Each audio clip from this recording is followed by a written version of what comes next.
Tagal ko itong pinagplanuhan. Kanina pagising ko itong pagpo-propose sa kanya. Kaya ngayong araw habang nagkakape kami, kinausap ko siya sa isip ha. At nilabas yung singsing. Ma, pakasalan tayo. Bukas ng morning ng umaga, wala mo lang reaction. Pero kung yung singsing sinuot tapos nag-okay, sinut again. Yon! Kala ko tatanggi kay susuntokin na sana kita eh. 18 years na tayo magkasama, bukod pa rin ang kwarto natin. Grabe ka. At mabilis nga kami nag-BS. Yun, grabe ng mga posture niya. Parang walang gagawing matinutong lalaking to. Tara, sabay sakay kami ngayon sa motor. Sabay rat-rat, hinahabol kami ng mga wolf. Kasi angkas-angkas ko si Red Riding Hood. Grabe oh, tuwan-tuwa naman din si Pogi. Masyado na mataas ng hairline mo. Saan ka punta? Pa-north? Sa kakamadali ko, nakalimutan ko magpagas kagabi.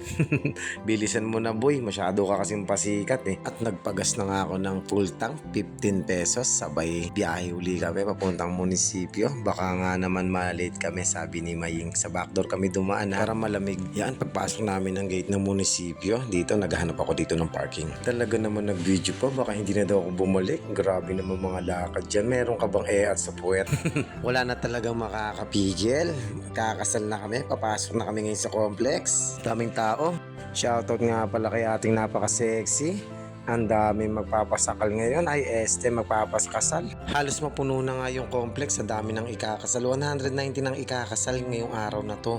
Pang number 4 kami. At hinanap nga namin yung bangko namin pang number 4. Hindi namin makita. Mukhang hindi yata kami napabilang. Swerte.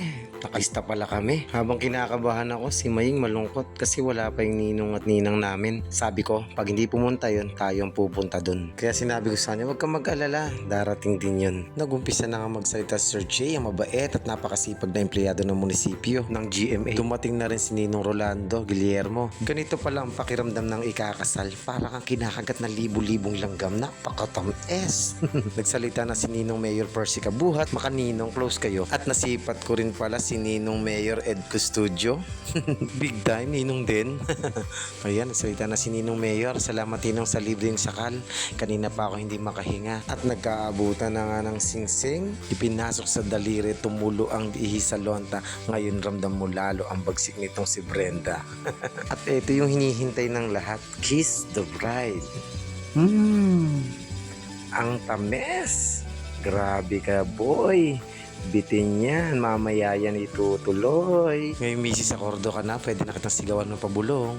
Siyempre, salamat kay Ninong Rolando Guillermo.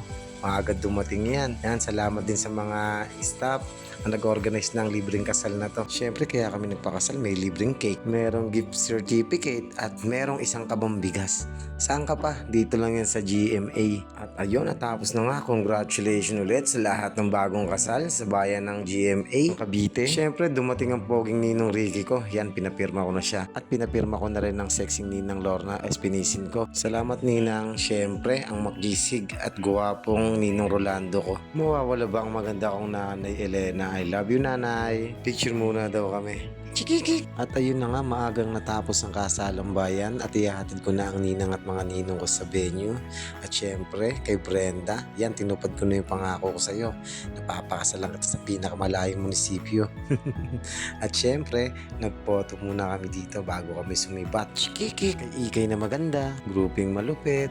Tapos kasama ko na sa huli si nanay at tatay at si Brendang mabagsik. Yeah!